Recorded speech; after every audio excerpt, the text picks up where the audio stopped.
All right, welcome to another lesson. Today we're going to look at intrusion detection and intrusion prevention systems.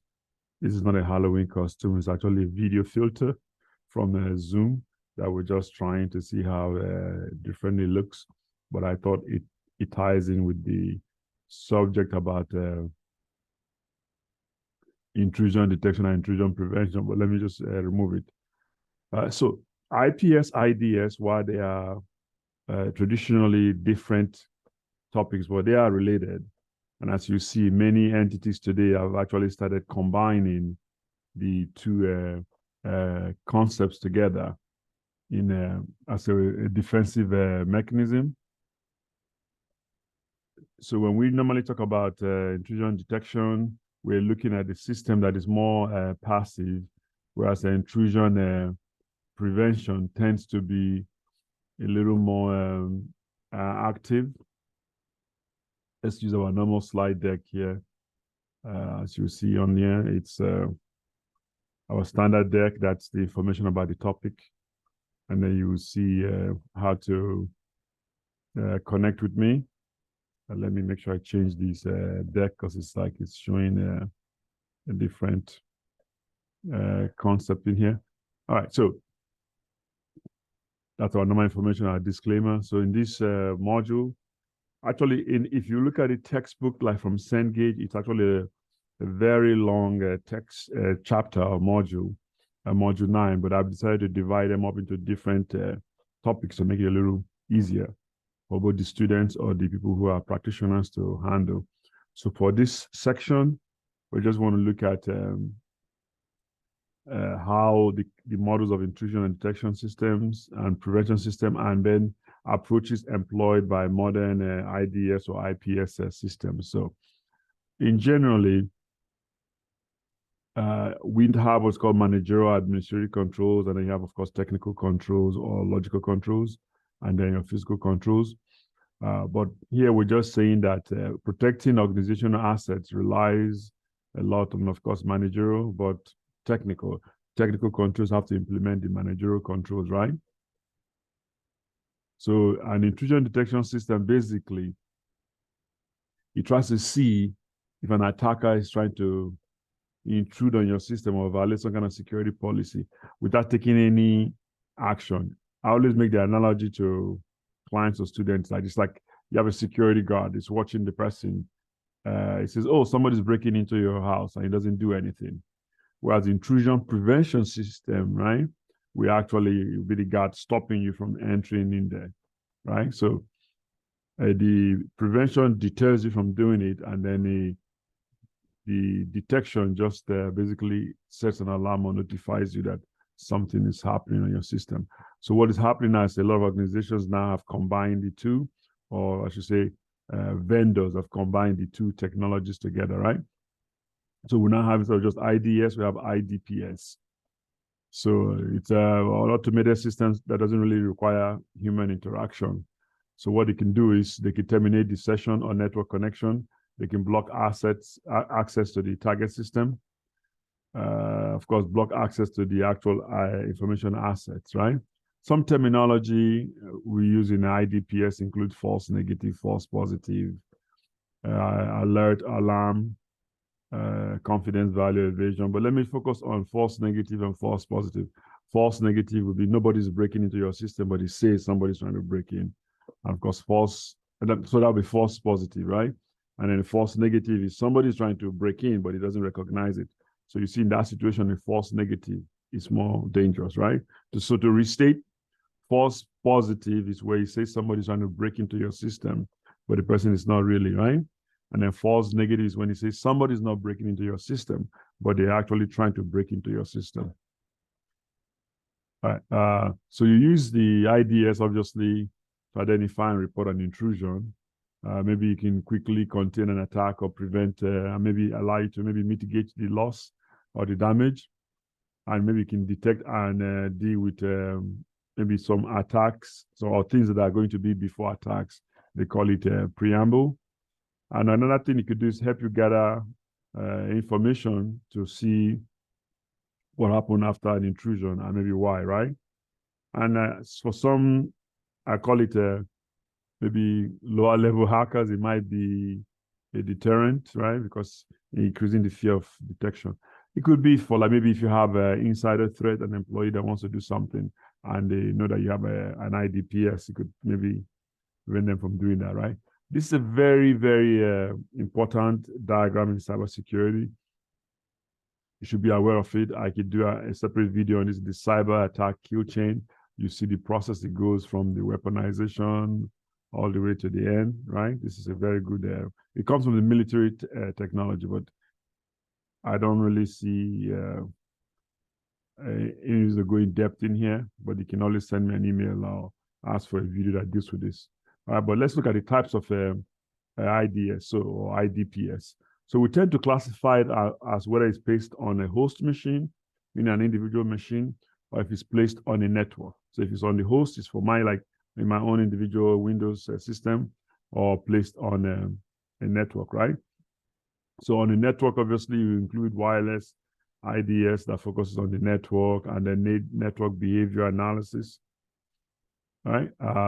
So you see, this could be a good placement of an IDPS on here. You can see where it is there. It sits right there by, you got the untrusted network, you got the external router, you have the IDPS right before you come into the corporate environment, right?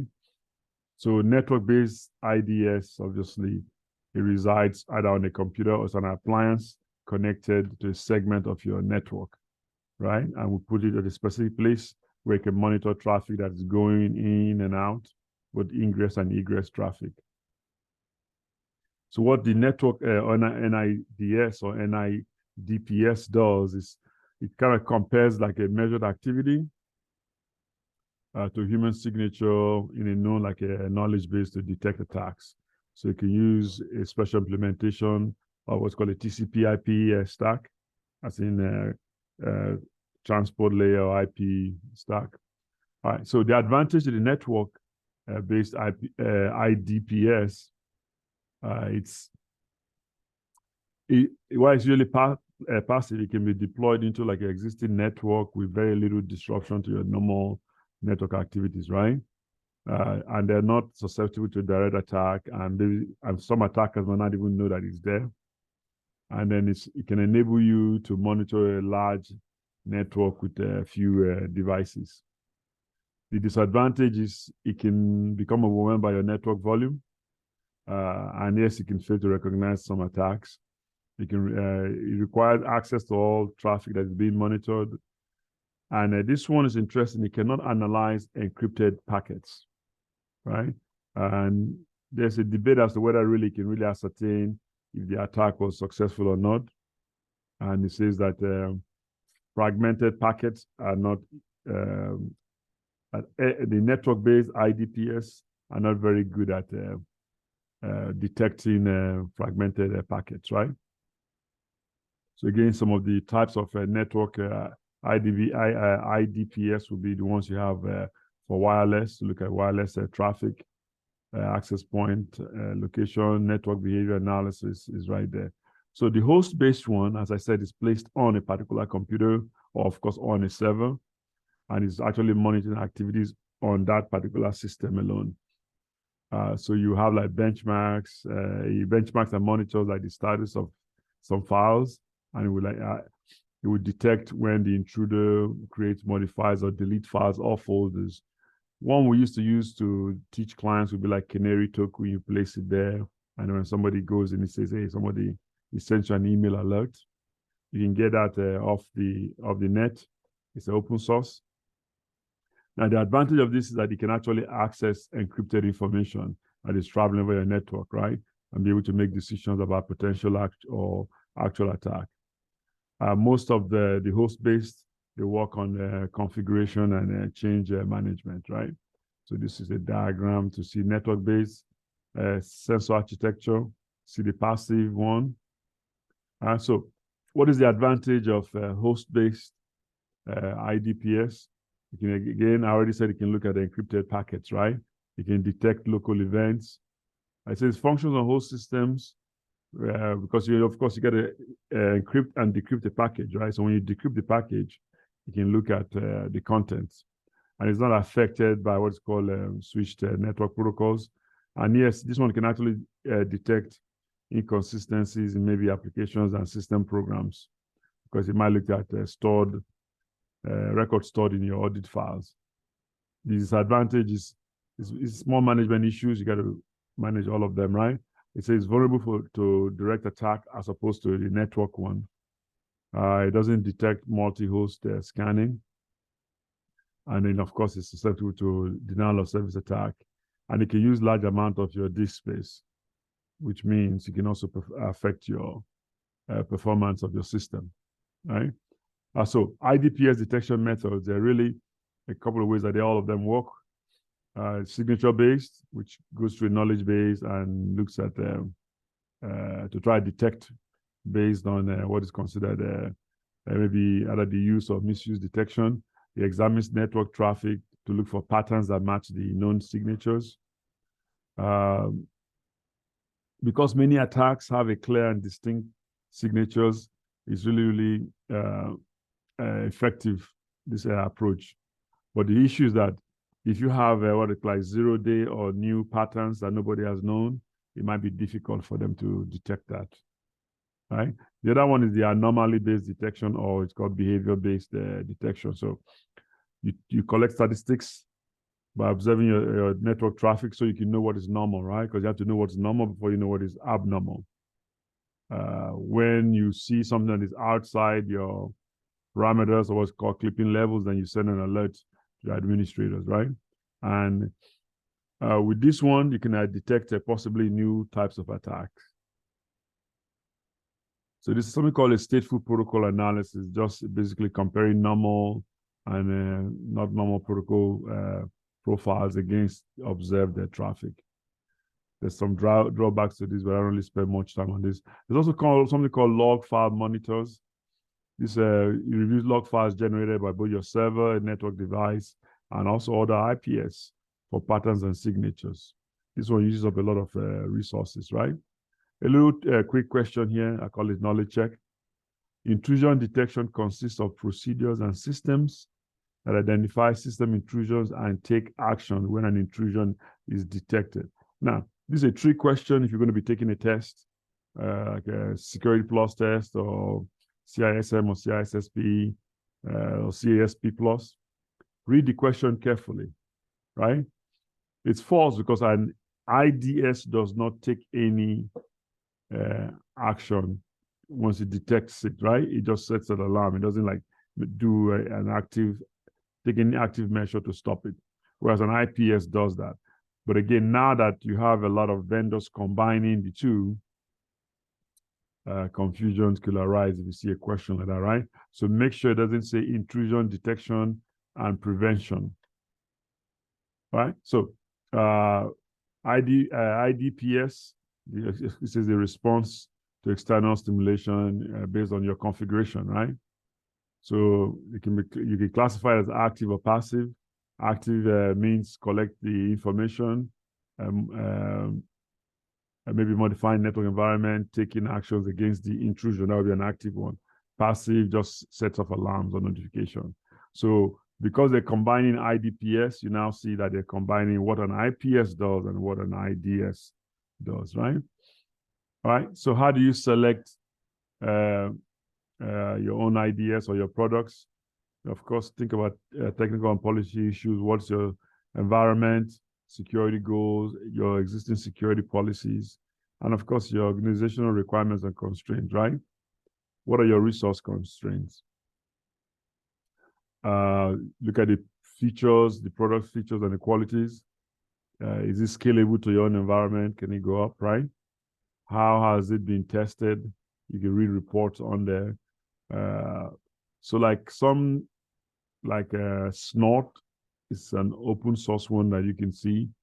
Even Splunk, but now some of them traditionally, we used to say they were IDS, but now they combine them and become an IDPS, but they're open source and of course the commercial ones.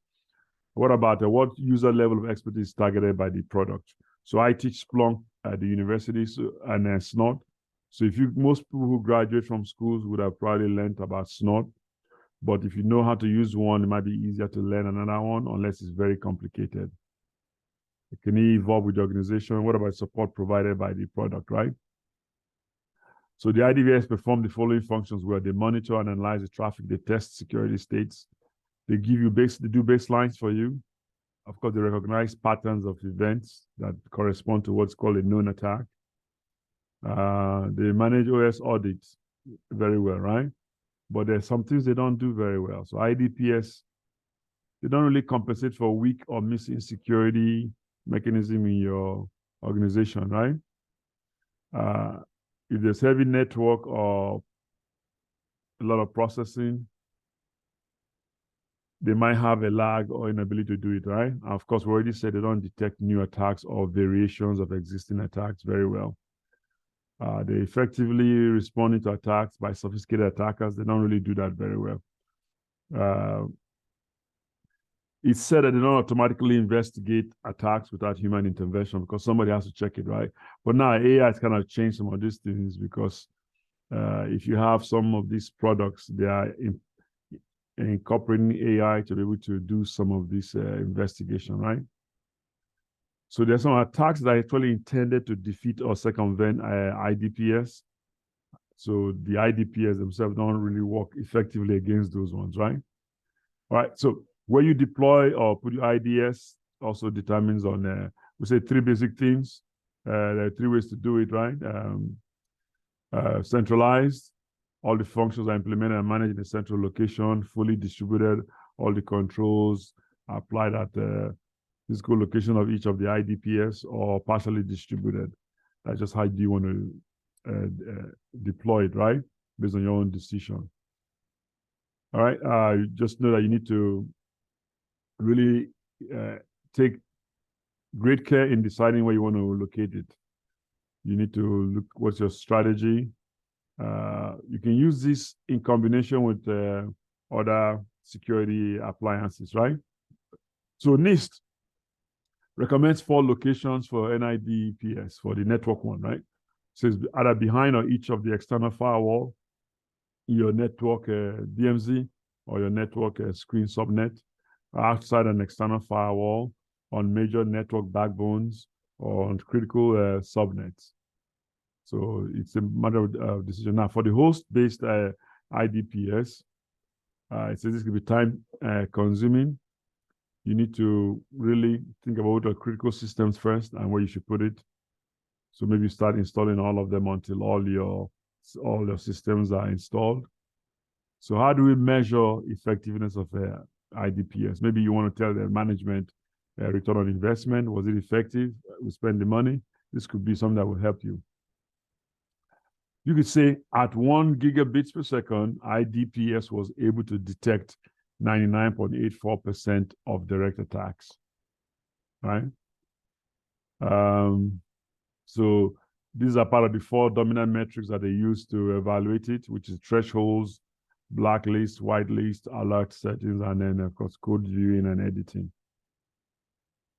Some of these testing processes will enable you to do the following, right? Record and retransmit packets from real virus, record and transmit ones from incomplete sessions, or conduct a real virus or scan or worm scan against a hardened or sacrificial system.